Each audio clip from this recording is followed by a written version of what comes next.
Radio 1, The Inside Scene. The story of Britain's favourite radio station, BBC Radio 1. Read by the author Johnny Beerling, who produced the first ever programme in 1967 and who was controller of the station from 1985 to 1993. Chapter 1. Context. In the 1960s, the radio world was a very different one from that to which we are accustomed today. For people who wanted to listen to popular music of the day, there was little choice. You either bought the records you wanted to hear and played them at home, or you listened to Radio Luxembourg on 208 metres in the medium wave. Its signal suffered from interference and it faded in and out in most parts of the country. The BBC had a light programme service which covered the country, but there weren't all that many all-record programmes.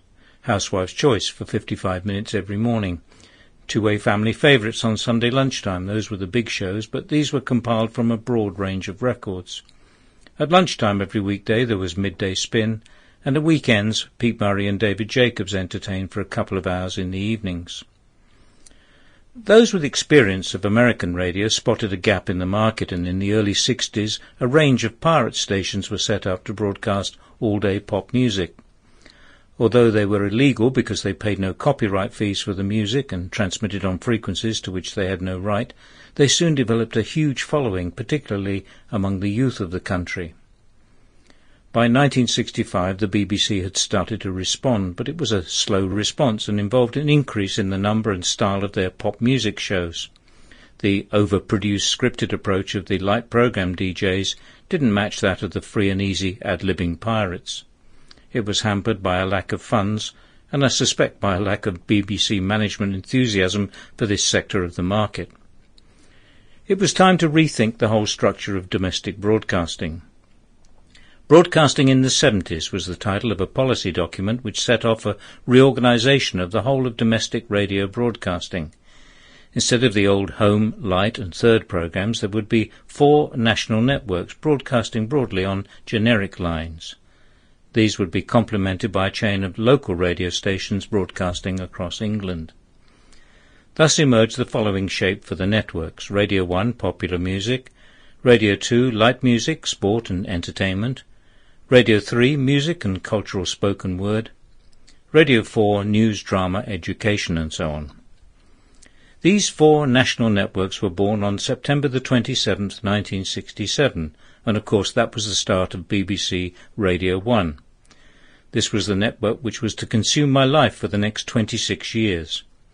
During that time I started as a producer of the first ever Tony Blackburn breakfast show and finished in total charge of the network. From that position I had a unique insight into everything. Chapter 2. In the Beginning. Well, there we end broadcasting in the light programme, not just for today, but as it seems forever. The light programme, that is, as it's known now, is closing down. But in only a few hours' time, the BBC with Paul Hollingdale will open up on 247 metres and 1500 metres and VHF. That's at 5:30. And then at 7 o'clock on 247 metres, Tony Blackburn will open and swing into our new Radio 1 network. We hope you'll be with us, not only at 5:30, but if you like pop music, as it should be played and should be introduced, in this case with Tony Blackburn, then switch over or switch on to 247 at 7 o'clock. Those were the words of the late Roger Moffat, closing down the old light programme on September the 29th, 1967. On Saturday, September the 30th, Paul Hollingdale presented the early show on both Radio 1 and 2, starting at 05:30, and we were waiting in the next-door studio, ready to go. Tony had done all the tests with the technical operator, given volume checks on his microphone and jingles. To say we were nervous is an understatement. There were too many people crowding around in the cramped confines of that little continuity studio, and too many of them were top BBC brass.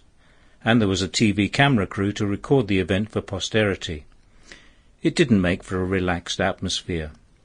Although it was the end of September and the air conditioning was running flat out, it felt warm. As it got nearer to lift-off, I looked around the studio covered with Radio 1 posters, and I glanced at the faces of those present as we heard Paul Hollingdale introduce his last record. His show was winding down. Head of Radio 1 programmes, Derek Chinnery, was just Sample complete. Ready to continue?